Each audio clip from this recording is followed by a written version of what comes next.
तर बघा विद्यार्थी मित्रांनो, आपल्या समोर एक प्रश्न आहे.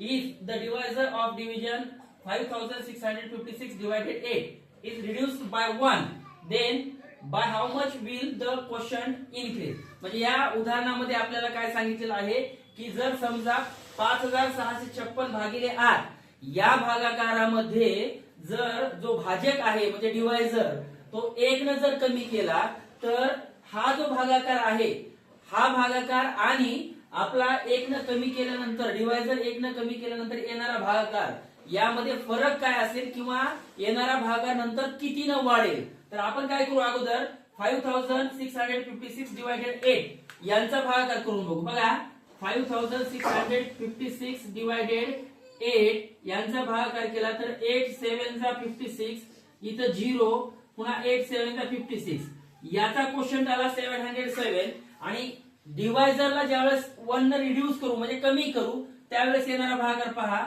5656 डिवायडेड 1 न कमी केलं म्हणजे 8 मधून 1 कमी केले 7 राहिले.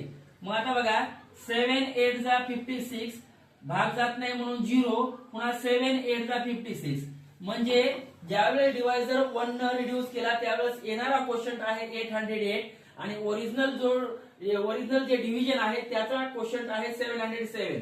मग आता कितीने इन्क्रीज होणार आहे म्हणजे वाढणार कितीने आहे भागाकार हे पाहायचंय. म्हणून 808 हे क्वोशंट मधून 707 हे हा क्वोशंट मायनस करायचा म्हणजे 707 808 मायनस 707 जर केलं तर 8 मायनस 7 1 0 मायनस 0 8 मायनस 7 1 म्हणजे कितीने इन्क्रीज होणार आहे 101 ने इन्क्रीज होणार आहे. Okay right.